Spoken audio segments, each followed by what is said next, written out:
hapon sa inyo lahat. I pray na narito po kayo lahat kayo excited, and as we enter dito po sa tinatawag po natin 90 Days Challenge Preparation. Ngayon po naghahanda po tayo ng 90 Days Challenge. So sino po rito yung naghahanda na sa 90 Days Challenge niya? No, lahat po ng makasama sa 90 Days Challenge, you will be engaging sa isang napaka-importanting paglago ng buhay mo. Itong 90 Days Challenge po, patungkol po lahat po ito sa tinatawag po nating maturity. Buksan natin sandali Hebrews chapter 5, verse 11, 12, 13, and 14 para makita nyo po. Babalikan ko itong mga verses na ito, Hebrews 5, 11, 12, 13, and 14 para makita nyo po yung desire ng writer na ito na mangyari sa kanyang pinagpapastoran. Sabi niya po, we have so much to say about this, but it is hard to make it clear to you because you no longer try to understand. Sa ibang version po niyan, you are slow to learn. Okay, yun po yung sinasabi po dyan, no? You are no longer try to understand or you are slow to learn. Pagdating po ng verse 12, in fact, though by this time you ought to be teachers. Binabanggit niya po na dapat teacher ka na nga eh. Kaya lang slow to learn ka. Kaya you need someone to teach you the elementary truth of God's Word all over again. Sinasabi niya rito na ang hirap mong turuan, ang bagal mong matuto, tuloy, dapat nga teacher ka na eh. Ngayon, elementary pa rin ang topic para sa'yo. Ito po yung pinapatungkol niya po sa mga taong na-stuck sa immaturity. You know, the worst thing that happened to your life is that the day you were so stuck na ikaw hindi nagmamature as a person, lalong-lalo na sa spiritual life. You need milk, not solid food. Kasi nga, dahil paulit-ulit ka, hindi ka mag-grow, elementary topic mo, so ang kailangan mo lang ipakain sa'yo, milk, not solid food. Tapos binanggit niya sa verse 13, anyone who lives on milk, being still an infant, is not acquainted with the teaching about righteousness. Parang sinasabi dito ng Panginoon, dahil hindi ka, sabi ng Bible, yung mga namumuhay sa milk o yung namumuhay sa immaturity, being still an infant, elementary teaching tinuturo sa'yo, hindi sila acquainted with the teaching about righteousness. Ibig sabihin, yung word na righteousness, yung buhay ng kabanalan, yung matuwid na buhay. So yung mga tao nakakakilala sa Panginoon, hindi sila marunong mag-start up ng new life. Okay, ulitin ko, no? Hindi sila marunong mag-start up ng new life.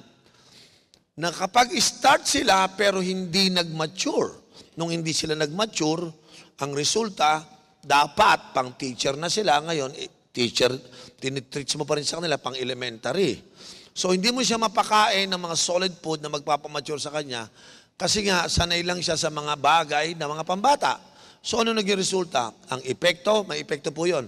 Alam niyo ba, pag hindi ka lumalago, ang epekto sa'yo, okay, malapit ka sa mga maling gawain. Hindi ka maturuan ng kabanalan ng righteousness. So pagdating po ng verse 14, sabi po dito ng verse 14, but solid food is for the mature, yon, who by constant use have trained themselves to distinguish good from evil. So ang malaki po pinag-aiba ng mga mature, nadi-differentiate niya, nadi-determine niya kung ano yung mali at tama. Kasi pag malago ka, mature ka, alam mo ng mali, hindi mo na gagawin yon. Pag alam mo tama, yun ang gagawin mo. Pag immature ka, tignan nyo, sa Bible, sinasabi pala dyan, pag hindi ka lumalago, hindi ka nagmamature, ang lapit mo sa kademonyohan. Yun ang ibig sabihin nun. Ang lapit mo talaga. Alam mo ng mali, hindi mo tumid. Lagi mo kung ano yung mali, yung ginagawa mo. So pag sinabi naman niya, pag nag-mature naman, nagkakaroon ka ng abilidad na pumili kung ano yung mali at tama. Doon po yung tao, madali yung malaman, nagmamature pag sa kanyang mga decision making. He choose the right decision. Now, sa maraming pamilya, maraming nalulungkot na mga nanay at tatay, nagtataka sila, bakit ang tanda mo na mali pa rin ang ginagawa mo? Kasi po, wala ho sa edad yun. Pag ang tao hindi nagmamature, he will keep on making wrong choices. Para mga bata, yung mga bata pag immature yan, ako, maniwala ka, lakwatsa, dota, gagawin niya lahat. Kasi pag wala ka pong mature, hindi mo nakikita kung ano magiging impact nito sa future mo. Ano mangyayari? Maraming naglakwatsa, nag-computer, di pinagbuti pag-aaral. One day, iiyak ka. Bakit? Kapag pinagpipili mo yung mga mali, you begin to damage your future. You begin to sabotage your future. Kaya marami pong mga tao ngayon, nag-aaral, iiyak sa dulo. Bakit? Kasi nung time na dapat mag-mature na sila, they make the right decision, they make the wrong choices. Ngayon, hindi na siya nakapag-aral, wala na siya. So ang gagawin niya, magtatrabaho-trabaho, wala siyang kalam-alam, wala nang nasi-shape sa future niya. Kayong mga magulang, ingatan ninyo ang inyong mga anak. Dapat yung mga anak ninyo, tanungin mo, nakakapag-shape ka ba ng future? Sa iyong ginagawang mga desisyon, baka naman sinasabotahe mo na yung future mo. Baka naman pinapanish mo na yung future mo. Kasi yung, alam nyo mga bata, pag naglalakwat siya, masaya. Hindi mo mahalata yung future mo kasi nag-i-enjoy ka eh. Pero wala kang kaalam-alam, wasak-wasak na pala yung future mo. Basag-basag, wala na, damage na. One day, pagpunta mo doon, magtataka, bakit ganito buhay ko? Abay, wala kang ibang sisisihin. Because hindi ka nag-mature, hindi ka nag-grow, kung ano-anong maling desisyon ang gagawin mo. Now, si Pastor Oriel o si Bishop Oriel, bilang isang pastor, gagawin ko ang lahat ng paraan para ang mga nagsisimba dito sa Dulos for Christ, mag-mature. Kasi alam ko po yung damaging effect ng mga immature na tao sa loob ng simbahan. Nakakasira talaga ng future yan. So, kung ako yung matinong pastor, pipilitin ko ang lahat ng miyembro ng simbahan, magsipaglago tayo. Amen. May tanong ko sa inyo, sino sa inyo gusto mo mag-flourish ang life mo? Taas yung kamay, yung mag-flourish. Yung lumago na maganda. Ha? O sino sa inyo, one day gusto mo yung blessing bumubuho sa'yo? Gusto mo ganyan? Ha? Okay, sino sa inyo gusto nyo ang life mo punong-puno ng favor ni Lord? Amen? Okay, banggitin ko sa inyo. What you are today is the result of what you do in the past. Whatever you do in the past, it reflects on your today. Whatever will happen on your future, it depends so much on what we are doing today. Ang buhay natin ngayon ay bunga ng ginawa natin kahapon. At ang magiging buhay natin bukas ay bunga ng pinaggagawa natin ngayon. Kung ngayon pinaggagawa mo puro mga palpak, mali, huwag mong sabihin wala yang impact sa future mo. Huwag mong sabihin yan. Huwag mong sabihin wala yang negative effect pag mali-mali ang decision mo. Sige, halimbawa, ayokong mag-grow, it's up to you. Ayaw mo lumago, it's up to you. Pero I cannot promise you na meron ka magandang future. I cannot promise you, mga kapatid. Kinakailangan po, ang natutunan ko, yung mga may favor na tao sa future, yung mga nag-increase, nag-flourish ang life, na-bless ang life, laging katabi nun, nag-grow, nag-mature. Yun po. Wala pa ako nakitang future na maganda na walang kasamang paglagro, hindi sila nagpo-flourish. Kaya nga po sa hapong ito, minabuti ko pong lagyan ng title yung message ko ngayon, Flourishing Life. Okay? Magpo-flourish yung life natin. Sino sa inyo nag-expect na magandang future? Sumigaw ng malakas na amen. Amen. Naniniwala. Dapat in-encourage ko kayo. Manalangin kayo ng magandang future. Alam nyo, ako dumaan din ako sa hirap pero hindi ko sinabutahi future ko. No. Hindi ko sinabutahi future ko. Dumaan ako sa napakaraming kalokohan, pero na-born again ako, nag-isip na ako. Patay ako nito. 20 years from now, 30 years from now, pag tinuloy ko to, tuloy-tuloy ako sa hukay. So I begin to plot my future. I make the right decision. Okay? Nung ako po yung nagpastor, isang decision yon, mag-aarkitekto ka o magpapastor. Pinili ko magpastor. Nung mag-aasawa po ako, sino mapapangasawa mo? Pinili ko sa Ate Jernyo. So, magtatrabaho ko masipag o magkakalat ka? No, magsisipag ako. Iiwas ka sa kasalanan o maglalaro ka sa kasalanan? No, iiwas ako. For the last 33 years of my Christian life, ministry for 28 years, pinag-isipan ko po ano magiging kinabukasan ko kasama ng aking anak at ng aking asawa. I try to prepare myself.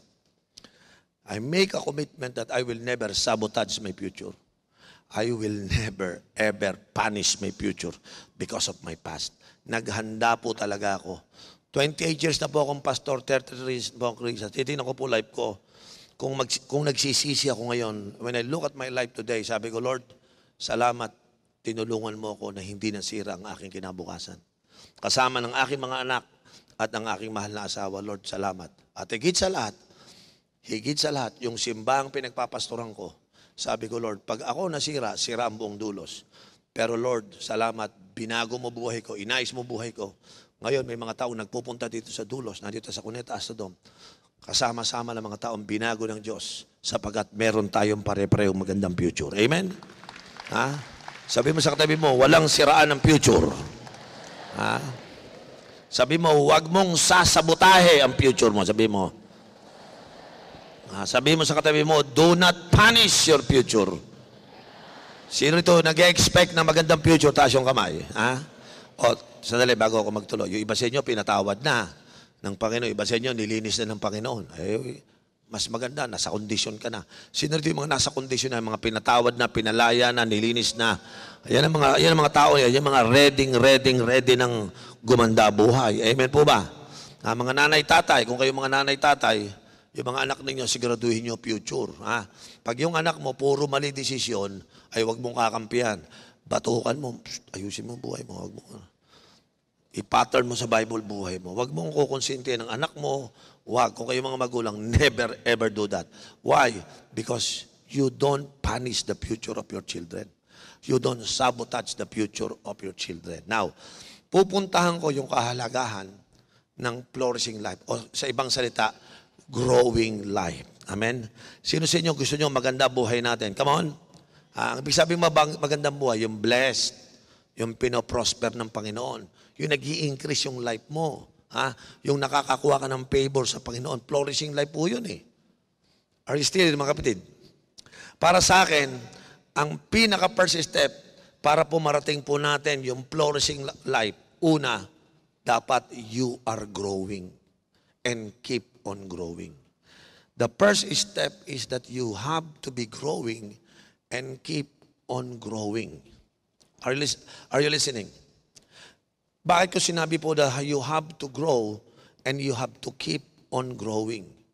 Kasi po, kung meron man ditong frustrated, kung meron pa man ditong frustrated, siguro unfulfilled ang life mo, probably you are disappointed with your life.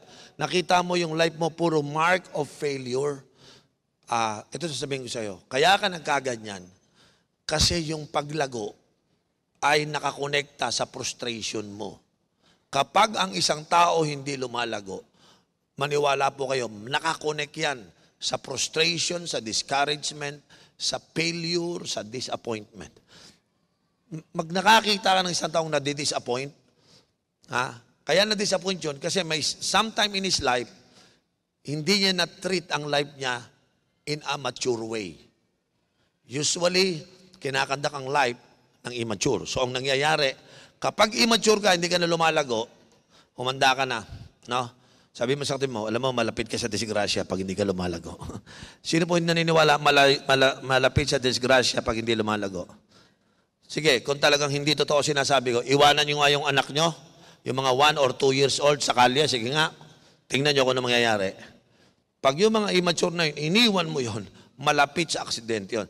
3 years old to 5 years old, iwan mo. Huwag mong tingnan. Magtataka ka na lang, ang lagi mong bisita, kung hindi sementeryo, ospital. Why? Pag ang bata, binitawan mo ng mga immature, malapit yan sa aksidente. Ganon din po sa kahit college ka na dahil immature ka, lagi kang dinadampot sa aksidente. Kaya dapat ang challenge po sa simbahan natin ngayon ay dapat lumago tayo. Can I have your amen? Amen po ba? Flourishing is a very important thought in our life. Kinakailangan mag-commit tayo na tayo ay lumago. To thrive is to grow, mga kapatid. Kinakailangan po natin. In fact, buksan ko po itong Psalms 92 verse 12. Magbibigay ako ng mga passage sa inyo para makita nyo po yung life na nagpo-flourish. Okay, because ang topic ko is flourishing life. Pero hindi ko pwedeng i-share ang flourishing life kung wala yung mga verses patungkol po sa paglago ng buhay. Psalms 92 verse 12. Ang sabi po dito, the righteous will flourish like a palm tree. They will grow like a cedar of Lebanon. So, sa Book of Psalms, sinasabi po dito, yung righteous daw, nagpo-flourish siya. Kasi sila ay nag-grow. Ibig sabihin, yung nag-grow, nagpo-flourish. Pag hindi ka nag-grow, hindi ka nagpo-flourish. Kung gusto mo maging blessed ang life mo, flourishing ang life mo.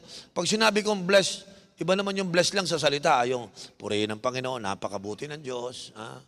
Mababait naman ng Panginoon. Pero tingnan mo, walang makain, naglalakad lang. Hindi yun flourishing. Nakakita na makita, madaling spiritual lang salita. Purihin ng Panginoon, nakakaraos naman, praise God. Pero yun, maraming utang, hindi makapagpatakbo ng buhay, hindi makapagpaaral ng anak, walang bahay, walang sasakyan. Talagang mahirap. Why? Kasi po hindi ganun ang flourishing life. Pag sinabi kong flourishing life, yung mga anak mo, napapaaral mo, maayos ang buhay ninyo, nagkapaghahanap buhay ka, pinag-prosper ang buhay mo, papag-aral mo anak mo, hanggang sa makagraduate. Yung bang hindi ka nakatako, hindi ka kinakabahan. Kasi nagpo-flourish nga yung life mo. May constant flow ng blessing. Kaya lang, ang flourishing life may kasamang grow. The righteous will flourish, pero they will grow like. Yun po yun. No. Now, next verse is Ephesians 4:15. Anong Ephesians 4:15? Ang sabi po dito, tinan niyo patungkol po sa paglago to, Ephesians 4:15. Sabi, instead, speaking the truth in love, we will grow to become in every respect the mature body of Him who is the head, that is Christ. We have to speak the truth in love so that they may grow up in all the things. Sabi po, speaking the truth in love, we will grow to become in every respect the mature body of Him who is the head of Christ. So, ibig sabihin nito, ang sinasabi, kung gusto mo mag-grow, magsalita ka ng truth doon sa tao na yon. We have to speak the truth in love. Maraming mga tao, pag sinabihan mo, nagagalit. Nagagalit, sumasama ang loob. But if we speak the truth in love, yung po grow nun para mag-mature.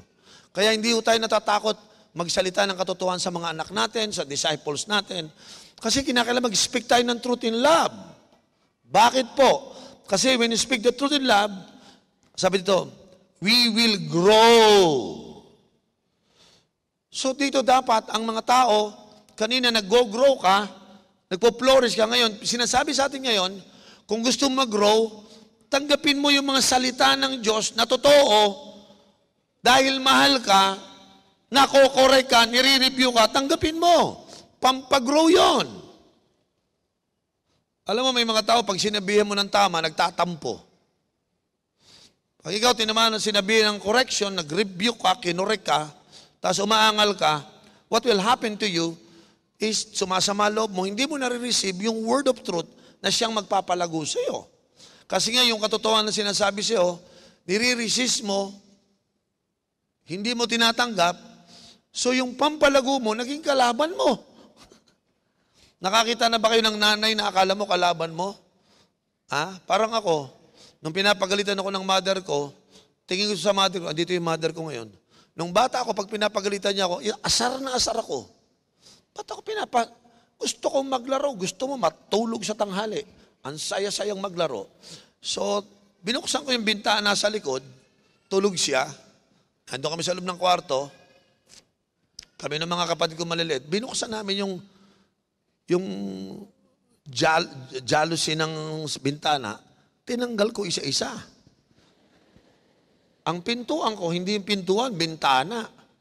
Di natutulog yung mother ko, tumungtong ako doon sa bangko, lumabas ako sa bintana, sa bubungan.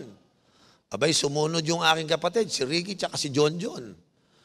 Tumalon ako, pagtalon ng kapatid ko, pilay.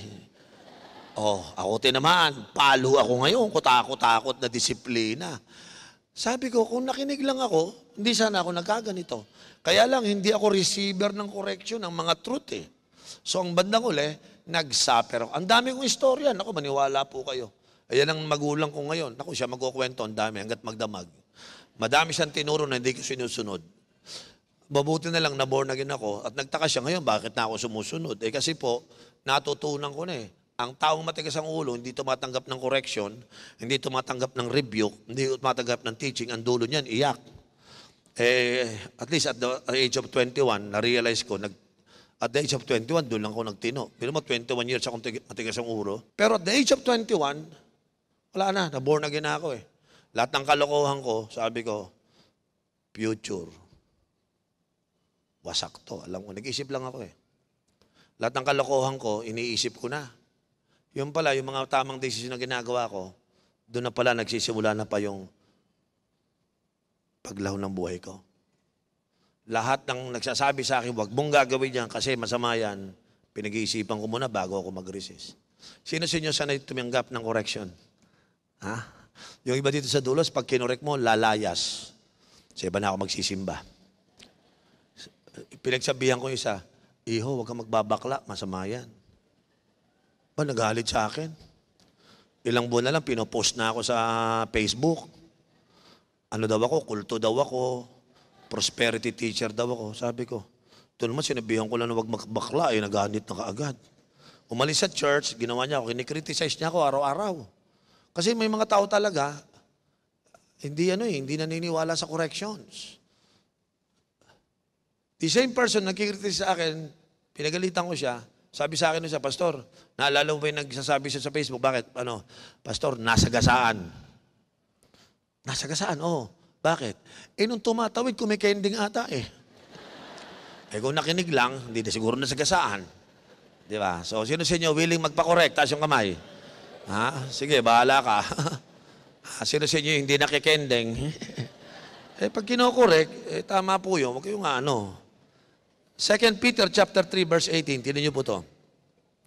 2 Peter chapter 3 verse 18. Anong sabi po dyan? But grow in the grace and the knowledge of our Lord and Savior Jesus Christ. To Him be the glory both now and forever. Dito sinasabi ni Lord, mag-grow tayo sa grace, sa biyaya ng Diyos. At saka sa pagkakilala sa Kanya. Ito yung very specific na Bible verse na lumago tayo sa biyaya ng Diyos at sa pagkakilala. Ibig sabihin nun yan, huwag naman mababaw ang pagkakilala. Kasi, mabigyan kita, yung word na grow up, yung sinasabi doon, knowledge of our Lord. Tinan nyo ha. Paano kung alam mo lang kay Jesus, yung J-E-S-U-S? Disgrasya ka na. Ha?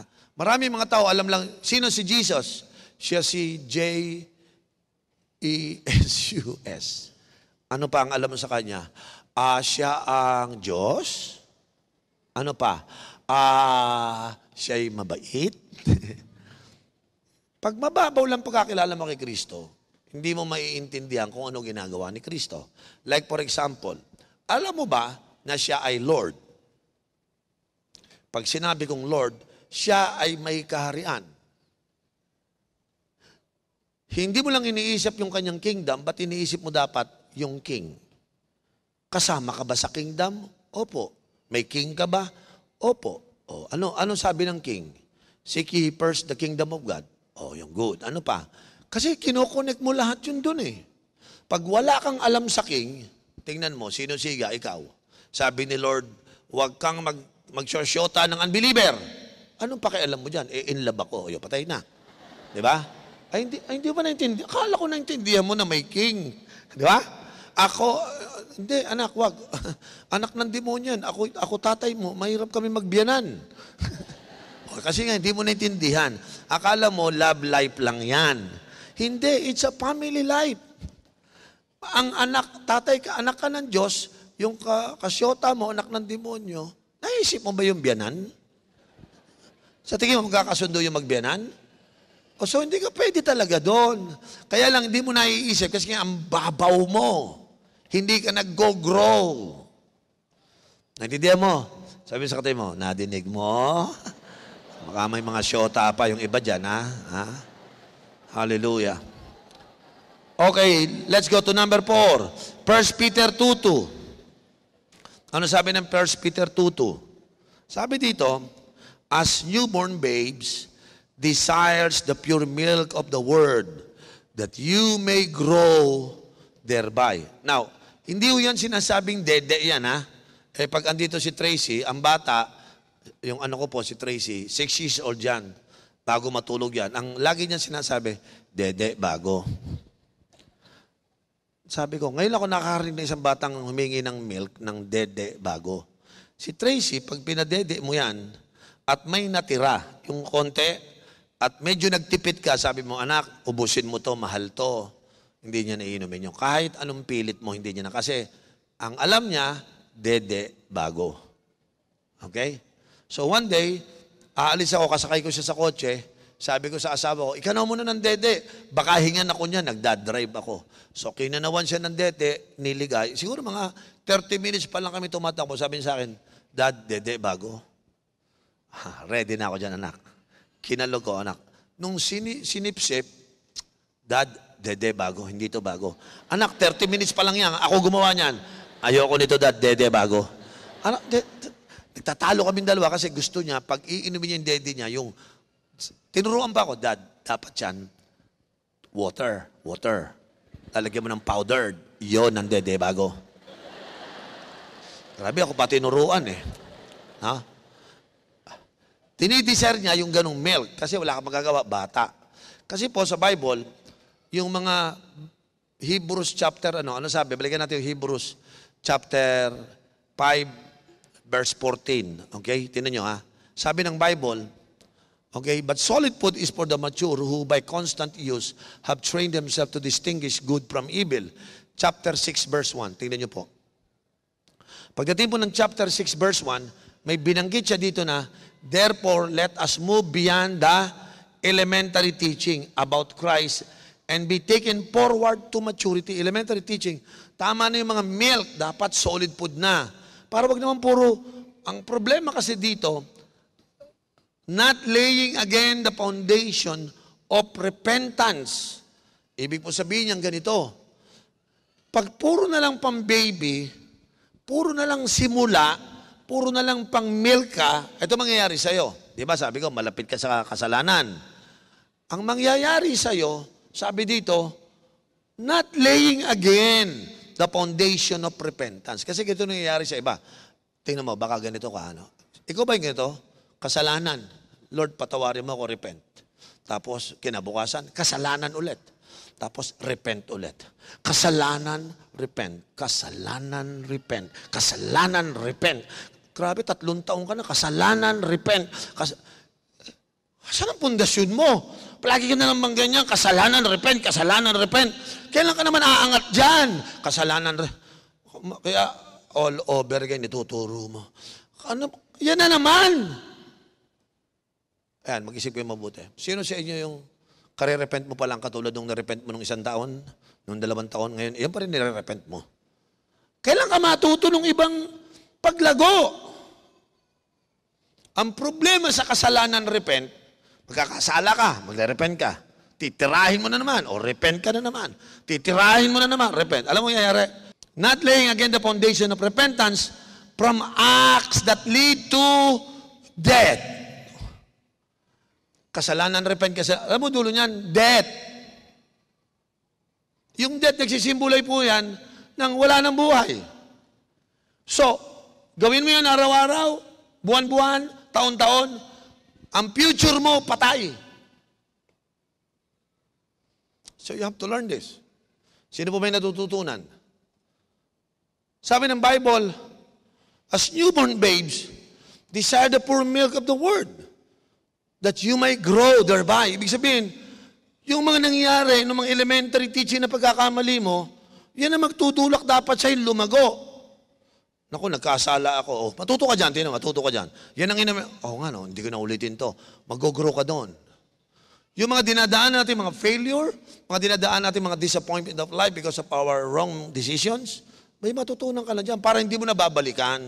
Yun pong ibig sabihin ng Bible. No? Sino sa inyo balik-balik pa rin? Ha? Uulitin mo lang, tapos magre-repent ka. Oh, kaya kaming mga pastor, minsan, may leaders, oh, ano nangyari? Inulit mo na naman. Nako, grade 1 na naman tayo. Back to grade 1 na naman tayo.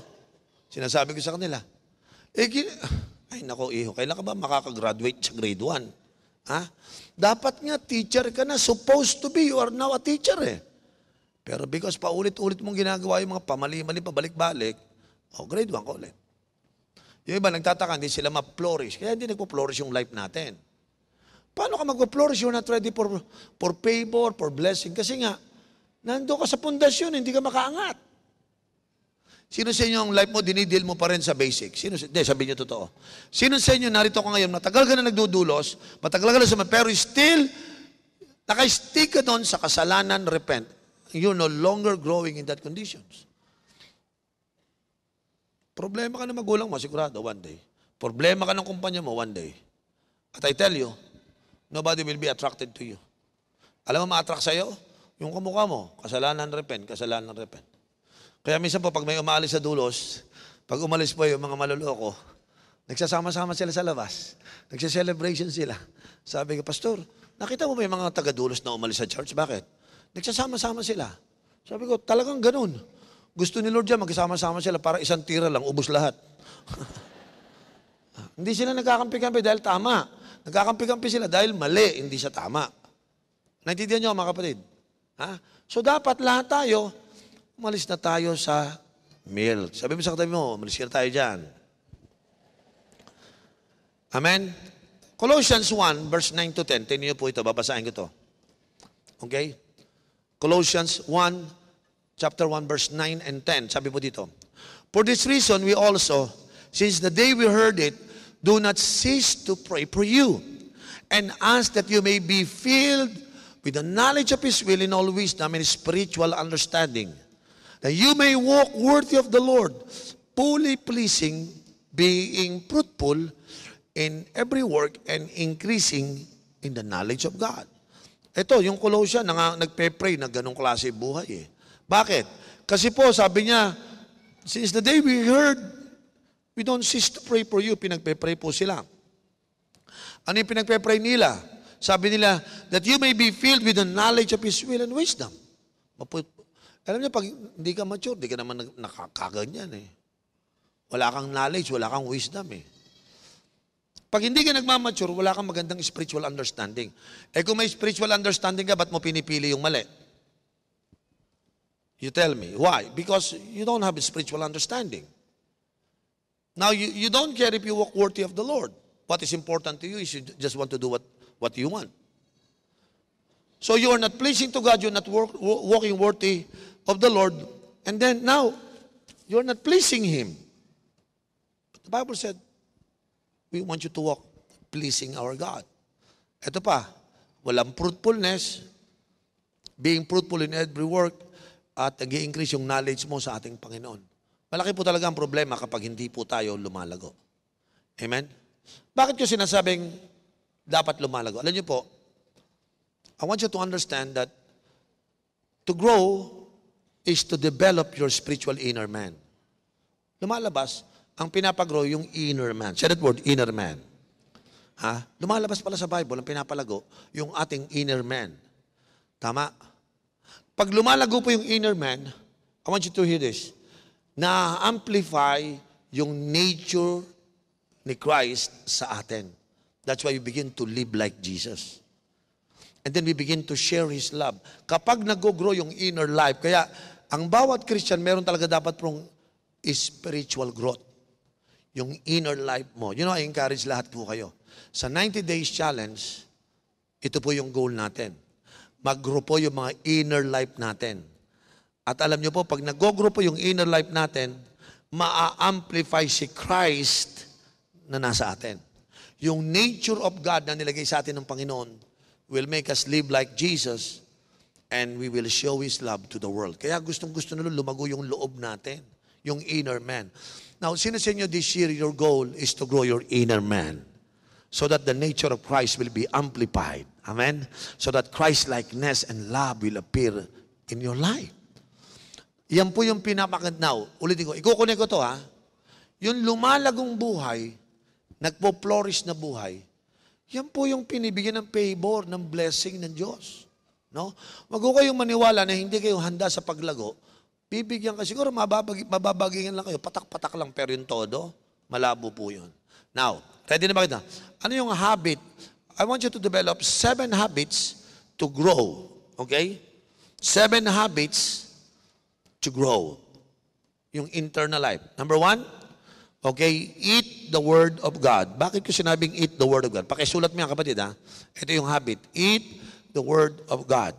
Sinabi, i-discern mo yung sincere, yung Word of God, yung Bible. Kasi po, yung Word of God, eat the Word of God because the Word of God is the bread of life. Yan po ang dahilan, no? Number 2, sulat nyo po ito. Breathe strong prayer. Why? Prayer is the breath of life. Ibig sabihin, hindi ka lang nagbabasa ng Bible bilang tinapay, pero huminga ka sa pamamagitan ng panalangin. Because prayer is just like a breath. Okay? Number 3. Okay? Purify your soul. Ano ibig sabihin ng purify your soul? Ibig pong sabihin nito, maintain mo yung paglinis ng iyong kaluluwa. No? Yung emotions mo, linisin mo. Yung will mo, submissive kay Lord. Yung decision making mo na kay Lord. Will kasi po yun. Nasa loob po yun ng soul life natin. No?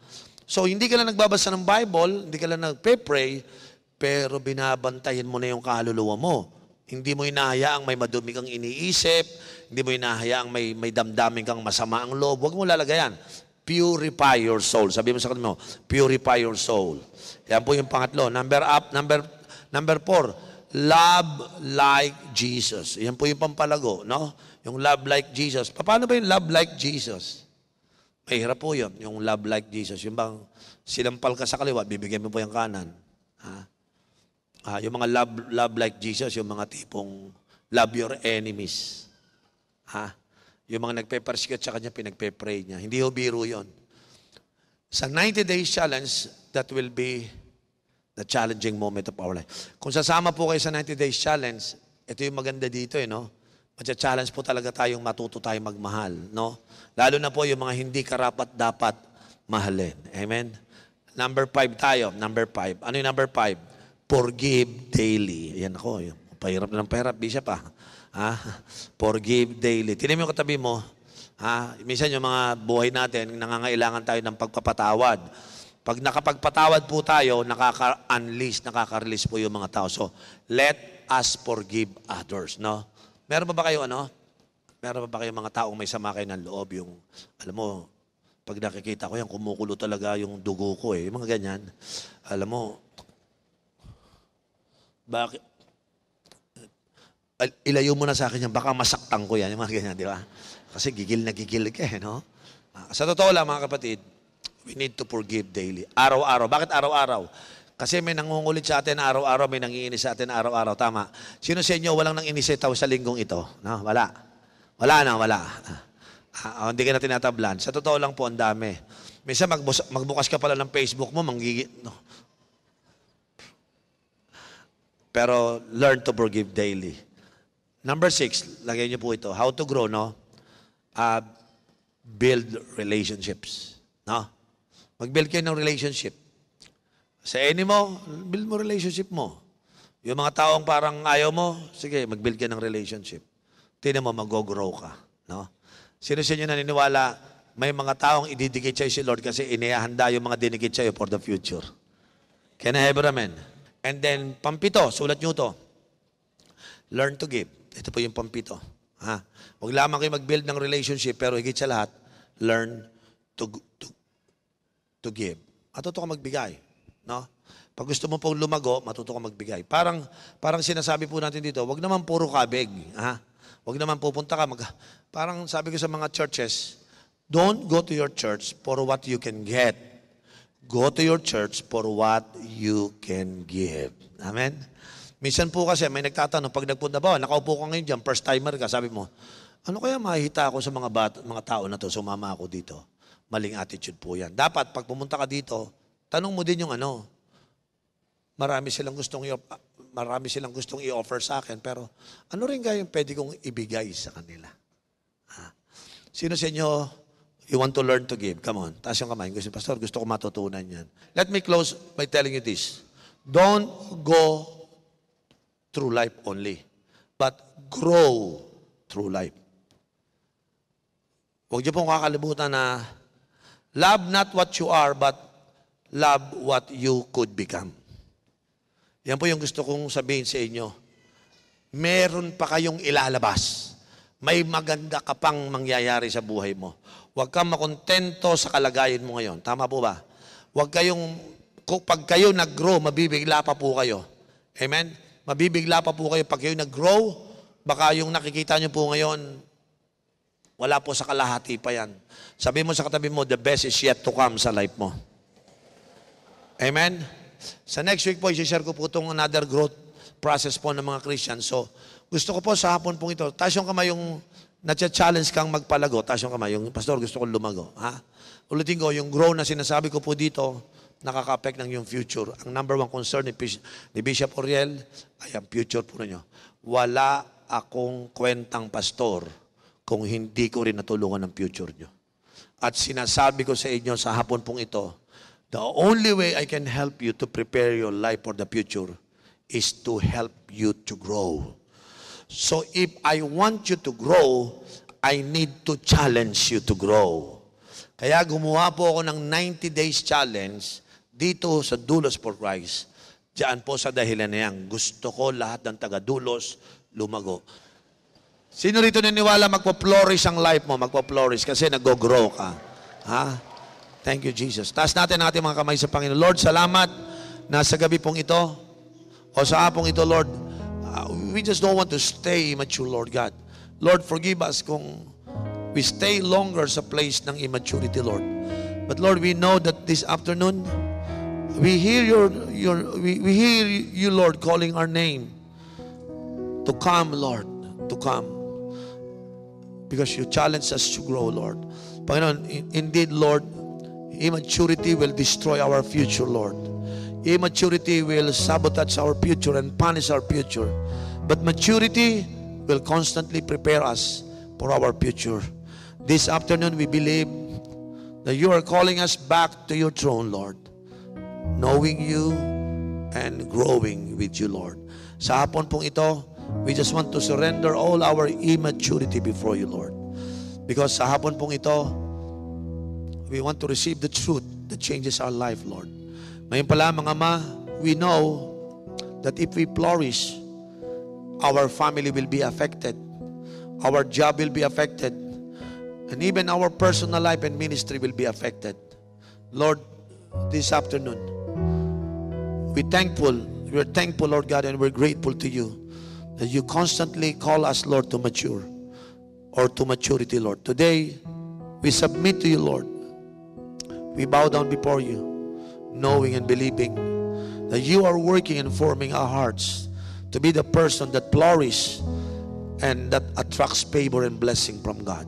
Sa hapon pong ito, pagpalain mo ang mga estudyante na narito ngayon, Lord, nagtsatsaga, Lord, pumupunta rito because they want to grow, Lord. I also pray for all the young adults and parents na narito ngayon, Lord. Pagpalain mo sila, Panginoon, for their effort to be here because they want to grow. Ngayon pala, mga ma, iniiwan namin sa krus ng Kalbaryo ang lahat ng aming mga maling kaisipan, mga maling desisyon ng buhay, sapagkat naghahanda na kami, Panginoon, na lumago, mag-mature, upang kami makapili kung ano yung tama at nararapat para sa amin. Pagpalain mo ang bawat nagdi-decide at nagkukumit na matuto't lumago sa iyong pangalan, Ama. Thank you. We praise you, Lord, and we honor you. We ask this in Jesus' name. Amen and amen.